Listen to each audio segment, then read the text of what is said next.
Hello everyone, and welcome to my Young and the Restless official 24 channel. I hope everyone is having a wonderful day. Before we begin, please hit the subscribe button and give this video a thumbs up. It is anticipated that Lily Winters and Kane Ashby will make a statement regarding Lily's stalemate, Nate's suspects, and Nikki's solution. Audra Charles is suspected of hiding something by Nate Hastings. Melody Thomas Scott's character Nikki Newman also attempts to mend her family's division. Let's discuss what will happen in the upcoming episode of the CBS soap opera as you continue reading. Lily Winters' impasse. Lily called to set up a meeting with Kane, so let's start there. Victor Newman persuaded the woman to approach the tycoon. The grandfather believed it was a simple and surefire method for Lily to learn about Kane's intentions. But when Lily encounters Kane, she is blocked. Kane appears to have a slightly greater understanding of Lily than she does of herself. Suspects in Nate Hastings. Audra has been hiding from Nate what she has been doing in Nice. The truth will soon be revealed, though, by Claire Grace Newman. It's unclear if Nate will be aware of the reality by Monday. It sounds as though Claire and Nate's conversation is cut off. According to the statement, Nate believes Audra is hiding something from him. Pressure on Audra Charles. Audra will get even more irate and under strain as a result. She is on the verge of erupting, like a volcano or pressure cooker. Audra has already been seen yelling at Jack Abbott and everyone else. Then, Audra boasts to Claire about something maybe occurring, but she believes Nate won't know about it. In any event, until Audra alters her strategy, her losses will keep coming. Check out this, The Young and the Restless spoilers. Lily plans her next move as Kane's stubborn streak portends trouble.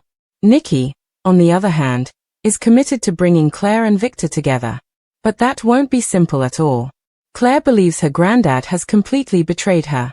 Claire believes that Victor and Jordan are very similar. To get what she wanted, the woman lied, kept secrets, and manipulated others. Similar to Victor Newman. It may be too late for Nikki to make amends with Claire, even though she hopes to do so. Claire is on a mission, and she might use her aunt's sinister methods to give Victor a lesson he won't soon forget.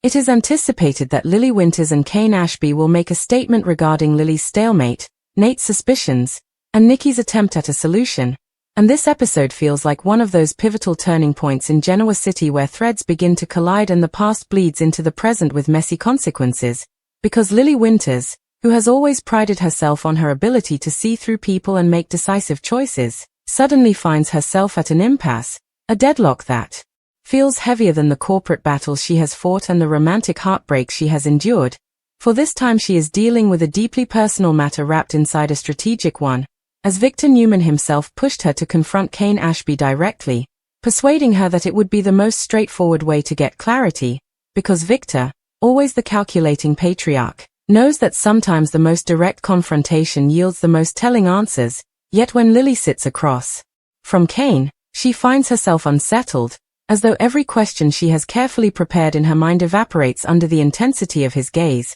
because Kane Ashby, though a man with flaws and a past riddled with mistakes, still knows Lily better than she wishes to admit, and that knowledge allows him to counter her before she can even articulate her suspicions, leaving her flustered, defensive, and momentarily doubting her own strength, which is an unusual position for a woman who has stood against boardroom sharks and survived. Lily's stalemate is not just about Kane's loyalty or his future ambitions. It is about the emotional undercurrent between them, a pull that has never fully disappeared despite years of betrayal, reconciliation, and attempts to move forward separately, and Victor, watching from a distance, may have underestimated just how complicated this dynamic remains, for to him Kane is a potential pawn or threat, but to Lily, Kane represents unfinished business of the heart, making every decision doubly fraught.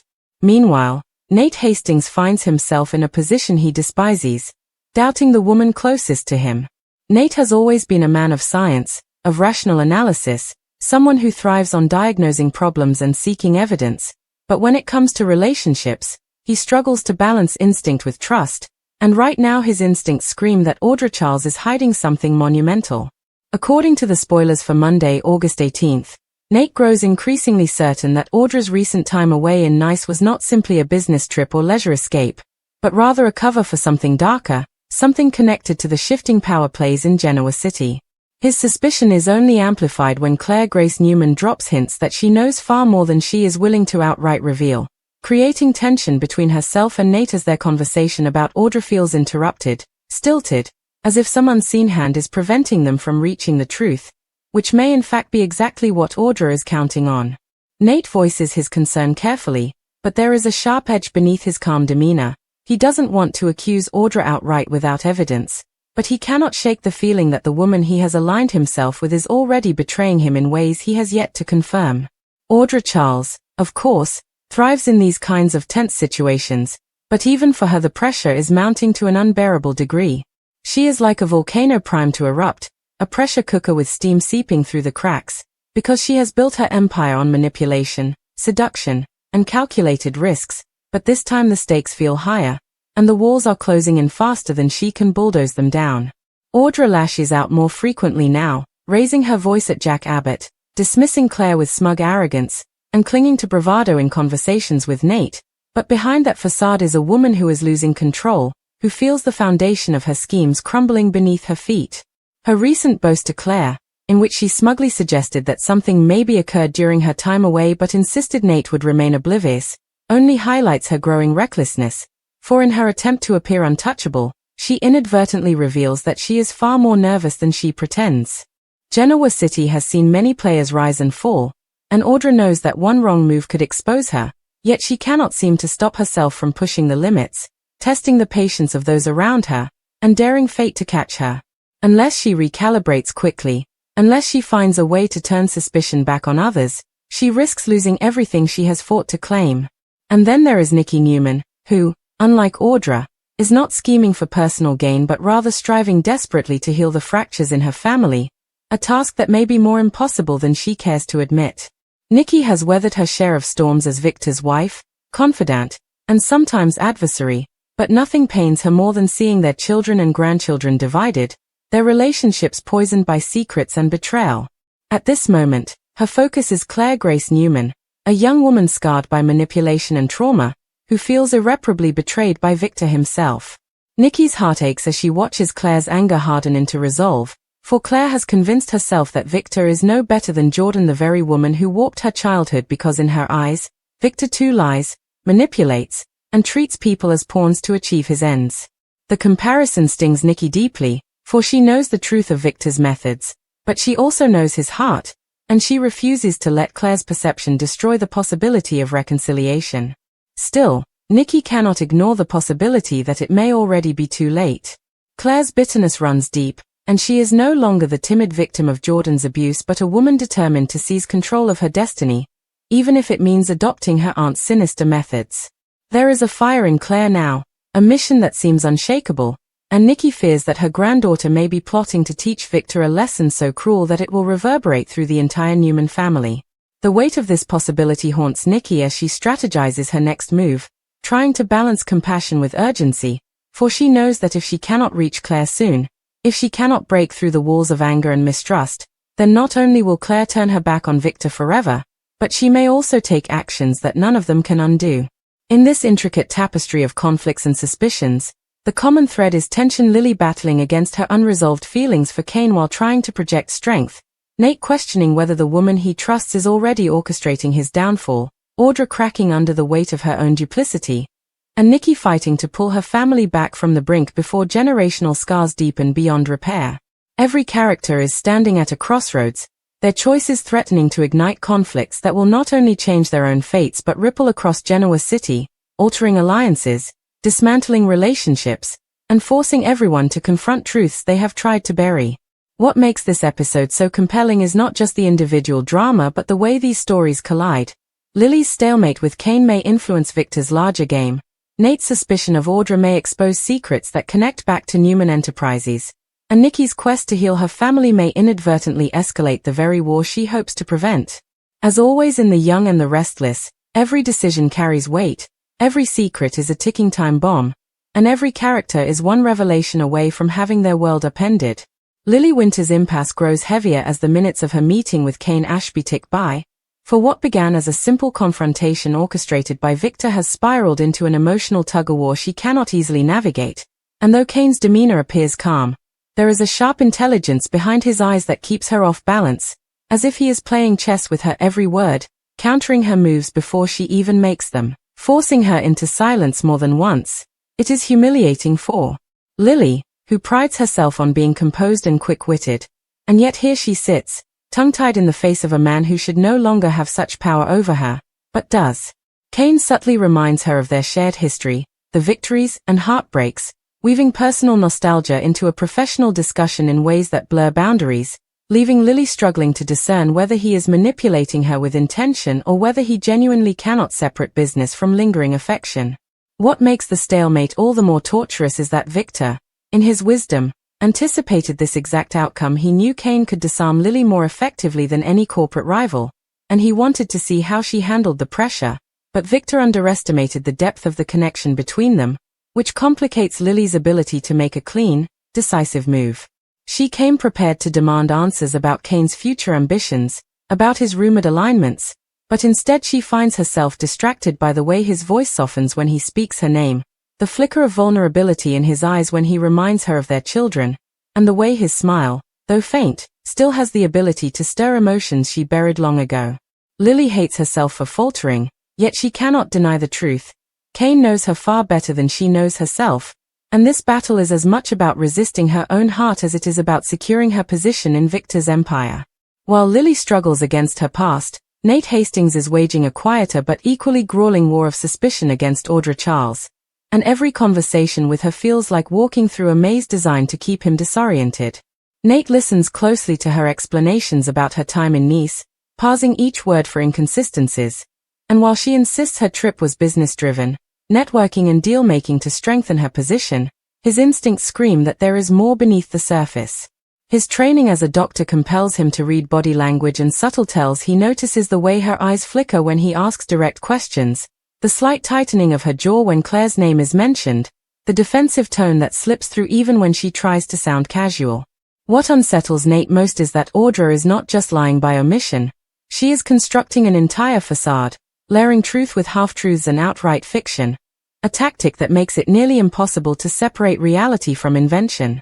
Claire Grace Newman, who has already positioned herself as a thorn in Audra's side, attempts to warn Nate without outright exposing herself, but their conversations are consistently interrupted by phone calls, by sudden arrivals, by Audra herself barging in at opportune moments, and Nate begins to wonder whether these interruptions are orchestrated, whether someone is actively ensuring he never learns the full truth. His frustration grows as he recalls past relationships that crumbled under secrets and lies, and he wonders if he is doomed to repeat the same cycle, aligning himself with someone who will eventually betray him. The closer he gets to answers, the more evasive Audra becomes, and though Nate prides himself on patience, he finds his temper shortening, his suspicion hardening into near certainty. Audra is hiding something massive, and unless he uncovers it soon, he may be blindsided in ways that damage not only his career but his heart. Audra, for her part, is unraveling under the weight of her own duplicity. The pressure she faces is immense, and though she masks it with arrogance and bursts of bravado, inside she is fraying, her confidence eroding.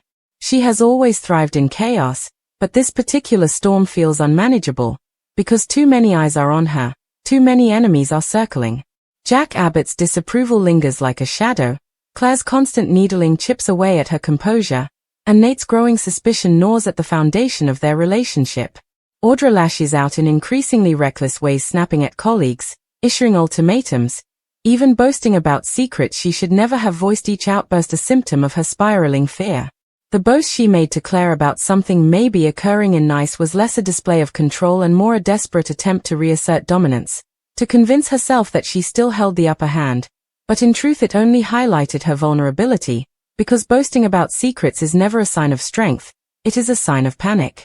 Every time Audra looks in the mirror, she sees a woman balancing on the edge of a cliff, daring herself not to fall, yet knowing the ground beneath her is unstable. Unless she changes course, unless she recalibrates her strategy and tightens her grip, she will lose not just Nate's trust but her entire standing in Genoa City, and she knows it, which only fuels her rage, pushing her to double down on the very behavior that is destroying her. Meanwhile, Nikki Newman continues her uphill battle to repair the fractures in her family, and her determination is both inspiring and heartbreaking. She has faced addiction, loss, betrayal, and the constant strain of life beside Victor Newman. But nothing tests her spirit quite like watching her granddaughter Claire slip further away, consumed by anger and disillusionment. Nikki sees herself in Claire, the defiance, the vulnerability, the desperate need for belonging, and it terrifies her, because she knows how dangerous those traits can become when manipulated by the wrong influences. Jordan's shadow still looms large over Claire, and Nikki fears that her granddaughter has internalized too much of her aunt's cruelty, adopting her methods not out of malice but out of survival, believing manipulation is the only way to seize power and protect herself. Claire's comparisons of Victor to Jordan cut Nikki deeply, for though she has often struggled with Victor's ruthlessness, she knows he is not the same as the woman who tormented Claire, and she refuses to accept that her granddaughter cannot see the difference. Yet every attempt Nikki makes to reach out is met with resistance. Claire's eyes harden, her tone sharpens, and her words drip with contempt whenever Victor's name is mentioned. Nikki tries reasoning, pleading, even offering unconditional love, but nothing penetrates Claire's armor, and Nikki begins to fear that love alone will not be enough to pull her back. She wonders whether she must make a harsher choice, whether to confront Claire with truths so brutal they might shatter her defenses, or whether to step back and risk losing her altogether. The weight of that decision keeps Nikki awake at night, pacing the halls of the Newman ranch, torn between her instincts as a mother and grandmother and the knowledge that one wrong move could send Claire spiraling into revenge. And revenge is very much on Claire's mind. Beneath her poised exterior simmers a fury that has not cooled since the revelations of Jordan's lies and Victor's involvement. Claire has convinced herself that Victor embodies the same ruthless qualities as her aunt, that he lies, manipulates, and sacrifices others to achieve his goals, and she is determined to prove it, to make him feel the same betrayal she has carried for so long. In her eyes, Victor is not a patriarch protecting his family but a tyrant dictating their lives, and she refuses to be another pawn in his endless game. Her mission is not only to punish him but to liberate herself, to demonstrate that she is no longer the victim but the architect of her own destiny. Claire contemplates methods that echo Jordan's deception, psychological warfare, and carefully timed reveals, believing that to beat Victor, she must fight fire with fire. She tells herself this is justice, not cruelty, but deep down she feels the pull of darker impulses, and though she resists admitting it, she takes a certain satisfaction in imagining Victor's downfall.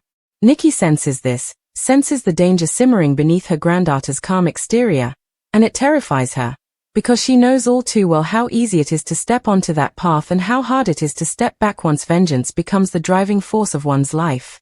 In the grand web of Genoa City's drama, all these threads intertwine. Lily and Kane's stalemate is not just a personal battle but a move on Victor's chessboard, one that may affect the balance of power in Newman Enterprises. Nate's suspicions about Audra threaten to unravel not just a relationship but a scheme that could ripple through Jabot and Newman alike.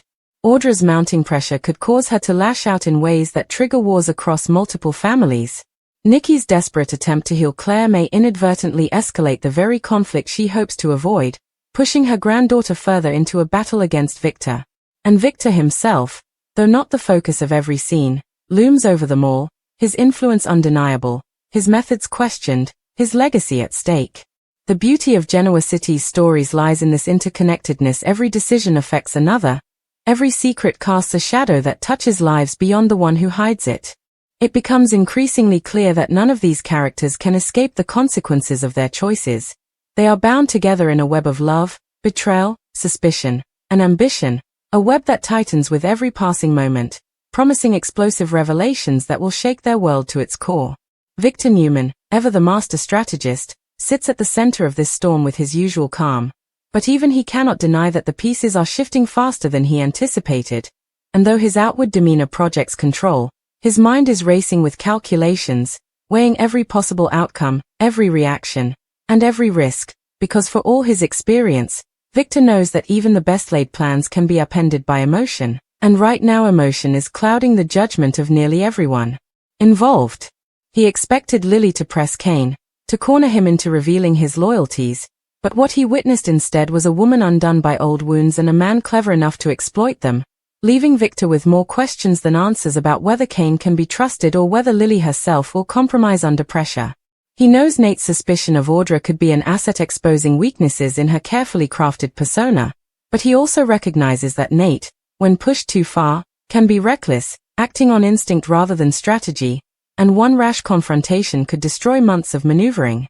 Audra, meanwhile, is the most volatile of them all, her arrogance blinding her to the fact that she is under surveillance from every direction, and Victor considers whether she is worth keeping in play at all or whether it would be wiser to let her collapse under the weight of her own hubris. But perhaps the most delicate situation of all lies within his own household, where Nikki is waging a private war to rescue Claire from the brink, and Victor, though deeply devoted to his wife, cannot bring himself to show the same vulnerability, because to admit that Claire's disdain cuts him would be to admit weakness, and weakness is a luxury he has never allowed himself. Still, in his quieter moments, when the walls of the Newman ranch feel more like a fortress than a home, Victor wonders if Claire is right, if he has become too much like Jordan, using manipulation so reflexively that he no longer sees the damage it inflicts. The thought unsettles him, though he buries it quickly, for Victor Newman does not second-guess himself for long. What he does instead is prepare for every contingency, and as he watches Lily falter, Nate grow restless, Audra unravel, Nikki plead, and Claire sharpen her claws, he knows the time is coming when he will have to make choices that will define not only his family's future but his own legacy. Whether those choices will unite them or destroy them remains unclear, but one thing is certain. The battle lines in Genoa City are being drawn, and when the dust settles, the name Newman will either stand taller than ever or crumble under the weight of betrayal, revenge, and ambition.